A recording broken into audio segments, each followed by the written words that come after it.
All right, sports fans, how's everybody out there doing? William Martin coming at you one more time here on YouTube with another edition of the 300 Pounds of Sports Knowledge Podcast. After outfielder Juan Soto has turned down multiple long term offers to remain with the Washington Nationals, the team's front office is throwing in the towel in regards to keeping the All Star in DC. And as Nationals general manager Mike Rizzo said about 6 weeks ago that the franchise was not interested in trading Soto, that is no longer the case as they are willing to listen to offers for him. Now, you're hearing about things that have potentially led to the more than likely divorce between Soto and the Nationals. One thing that comes to mind is the potential sale of the franchise by the Lerner family. Would he want to play for another owner? I'm not sure. The Nationals as a whole have not had a winning season since they won the World Series back in 2019. And, we've seen so much of that core of that championship team leave, mainly in retirement, also in trades and free agency as well. But nonetheless, Soto in the past 2.5 years has played on some really bad teams. And for the first time since 2009, Washington is flirting with losing 100 games. And more than likely, unless they have some type of turnaround in the second half of the season, I don't see it happening as far as being able to avoid losing 100 games. Now, Soto is currently having the worst year of his brief Major League Baseball career. He came into play today only hitting 247. And some of that can be attributed to the fact that, hey, he does not have the depth around him in the lineup. And you know what? Opposing pitchers know that they really don't have to pitch around Soto because there's no longer a Ryan Zimmerman. There's no longer an Anthony Rendon in this lineup as well. There's no longer a Trey Turner. Granted, Trey Turner hit ahead of Soto, but nonetheless, Trey Turner was a guy who could get on base and steal bases, and that changes the approach for the hitters when he's on base. But nonetheless, the depth of this Nationals lineup simply is not there. You ask yourself, should the Nationals trade Soto now or wait until the offseason? For me, it's going to be very interesting because I guarantee you, with the All Star break coming up, this is going to be one of the most popular topics around the Midsummer Classic, as far as like whether or not the Nats are going to trade Soto prior to the trade deadline. For me, it's one of those where the Nats know that they're going to look to try to get a king's ransom back for him. Would a potential contender do it? But obviously, that contender would want to know that they have the ability to sign Soto to a long-term deal. Could this wait to the offseason? There's a possibility on that as well. I'll tell you like this: if Soto is not traded by the trade deadline this year, I guarantee you he'll be traded at the winter meetings, because at that point, all of the GMs and all of the agents are going to be sitting down and talking.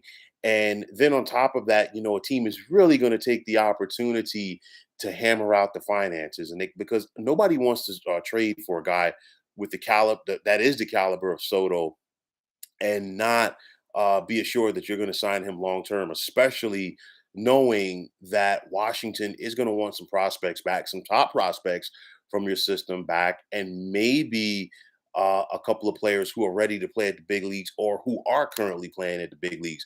We'll have to wait and see. But nonetheless, it's a scenario where, you want to get all of your ducks in a row to make sure that you can have the services of Soto long term, unlike the Nationals. And I know that there are going to be plenty of people out there that are going to say, hey, he, being Soto, had the opportunity to be paid very handsomely.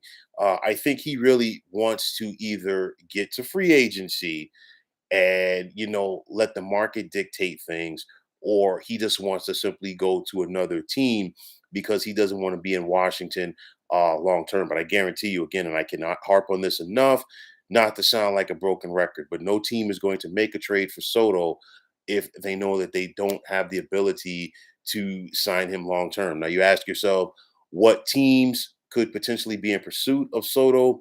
And I think it's going to be the usual suspects. And I say that the New York Yankees, Los Angeles Dodgers, Boston Red Sox, and New York Mets. And in the case of the Yankees, if they were to acquire Soto, whether it be prior to this trade deadline or in the off season, um, more than likely that would signal the end for Aaron Judge in New York, in my opinion, just due to the fact that obviously you're going to have to pay Soto, and Judge is going to be a free agent after this year. Now, naturally, Soto, he still has a couple of years on his rookie deal, so he would give you more quote unquote flexibility. But nonetheless, if that was the case, I simply don't see the Yankees being able to retain both of them. The Los Angeles Dodgers, and we know the Dodgers are always willing to spend money. They let one of their homegrown guys in Corey Seager leave in free agency after last year. He got that big contract from the Texas Rangers. Cody Bellinger, his contract could be up soon. Veteran like Justin Turner, that would open up some money. But nonetheless, the Dodgers are always willing to trade prospects. We just saw them last year make the deal with these same Nationals where they were able to acquire Trey Turner and Max Scherzer. Trey Turner's still there, pending free agent this offseason. And of course, for the Dodgers, they were unable to retain the services of Scherzer as he is now a member of the New York Mets. Also, the Boston Red Sox. The Red Sox have some money coming off the books this offseason, and this team really wants to make a splash. The Red Sox are currently in playoff contention, but nonetheless, they want to have themselves a cornerstone to their franchise for the years to come. And finally, the New York Mets. I know that Steve Cohen, the Mets owner, is willing to, go above the luxury tax and consistently go above the luxury tax. But if you're the Mets, you do have to ask yourself some questions. First and foremost, the contractor first baseman Pete Alonso will be coming up in a few years, and you definitely want to take care of him. What about the Jacob DeGrom situation? We have to wait and see about that.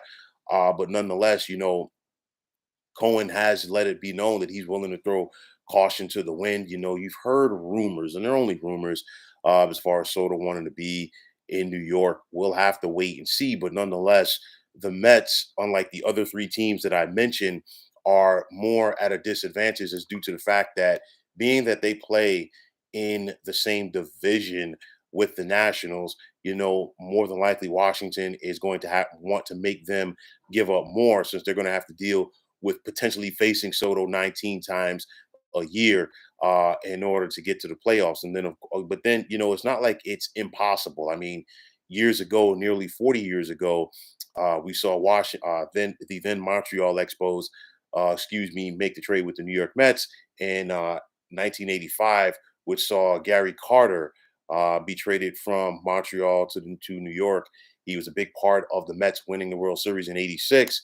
And of course, the rest is history. So I look at this situation.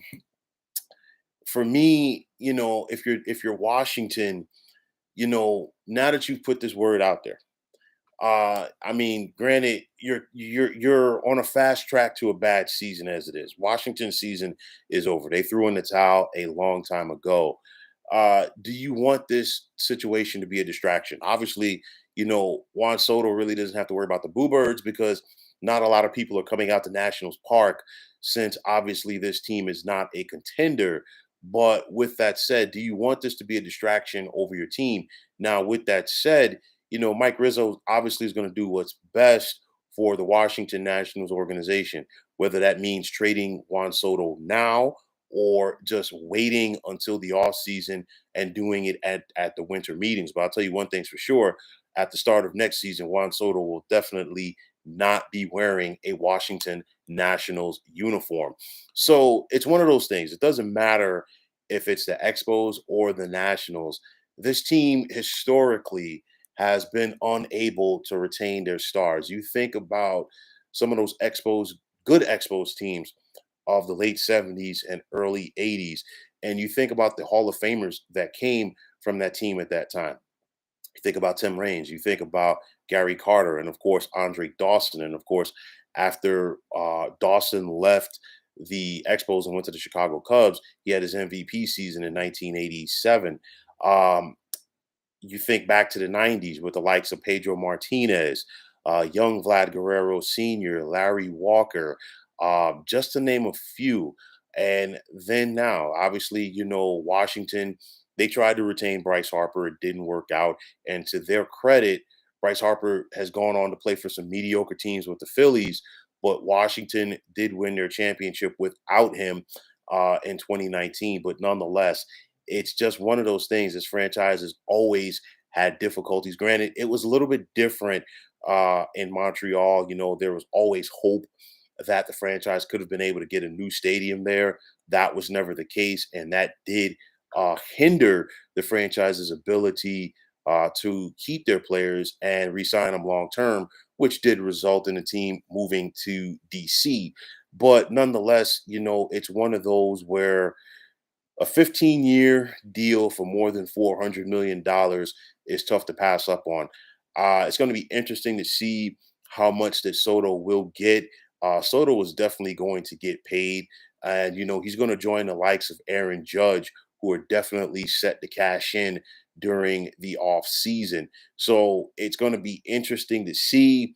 I guarantee you there will be trade talks over the All-Star break, probably leading up to the trade deadline. But if the Nationals are not blown away by a deal, expect to see Soto finish out the year, but that's going to be it. And once he cleans out his locker, maybe at the end of the year, that's going to be it for him in DC with the Nats. So, folks, that is going to wrap it up. And as always, I want to take this time out to thank you for tuning into the 300 Pounds of Sports Knowledge podcast here on YouTube. I want to take this time out to thank all of you fine folks out there for tuning in. And if you have not already, please feel free to subscribe to this channel. Now, if you're on Twitter, please feel free to follow me at 300 Pounds of Sports.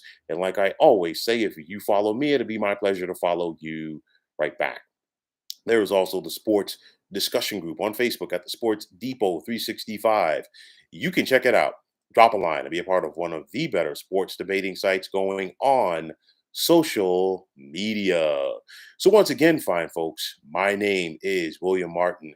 I am signing off, saying take care and have yourselves a wonderful day.